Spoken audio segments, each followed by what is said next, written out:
കാണുന്ന ചോക്ലേറ്റ് ഫോണും കാണുമ്പോൾ നിങ്ങൾ വിചാരിക്കും ഞാൻ ലുലു മോളിലെങ്ങാനും ആണെന്ന്.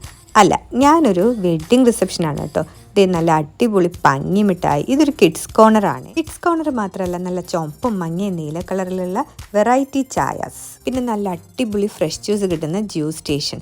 ഇതുകൂടാതെ നല്ല ചൂട് ചായയും നല്ല അടിപൊളി മുളക് ബജിയും പഴംപൊരിയും. എന്തായാലും വെറൈറ്റി ടീസുള്ള സ്ഥിതിക്ക് ഞാൻ അതിൽ നിന്നൊരു ചായ കുടിക്കാൻ തന്നെ തീരുമാനിച്ചു. അപ്പോഴേക്കും എന്താ പെണ്ണും ചെക്കനും എത്തി. ഇനിയിപ്പോൾ മെയിൻ കോഴ്സിലേക്ക് ധൈര്യമായിട്ട് കിടക്കാം. ഇവരെന്ത് വെൽ ഓർഗനൈസ്ഡ് ആയിട്ടാണ് കേട്ടോ ഓരോ കാര്യങ്ങളും ചെയ്യുന്നത്. അപ്പോൾ ഇത്ര വെൽ ഓർഗനൈസ്ഡ് ആയിട്ടുള്ള ഈ ഇവന്റ് അറേഞ്ച് ചെയ്തിരിക്കുന്ന അൽസഫ കാറ്ററേഴ്സും ഈ കാണുന്ന നൗഫൽ ബ്രോയും ചേർന്നിട്ടാണ്. അപ്പോൾ പുള്ളിയും പുള്ളിയുടെ സ്റ്റാഫ്സും ഇവിടെ ചുറുചുറുക്കോടുകൂടി ഓടി നടന്നാണ് കാര്യങ്ങൾ ചെയ്യുന്നത്. നല്ല ചൂട് വെള്ളയപ്പം അവിടെ ലൈവായിട്ട് ഉണ്ടാക്കിക്കൊണ്ടിരിക്കുന്നത് കേട്ടോ. അപ്പോൾ നല്ല വെള്ളയപ്പവും ചിക്കൻ കറിയും കഴിക്കാം, നല്ല ഗീ റൈസും ചിക്കൻ ഫ്രൈയും കഴിക്കാം. എല്ലാവരും ഏറ്റവും കൂടുതൽ അട്രാക്ട് ചെയ്യിപ്പിച്ചത് ആ സാലഡ് സ്റ്റേഷൻ തന്നെയാണ്. എത്ര വെറൈറ്റീസ് ഓഫ് സാലഡ്സ് അവിടെ ഉണ്ട് കേട്ടോ. എന്തായാലും ഫുഡൊക്കെ അടിപൊളിയായിരുന്നു.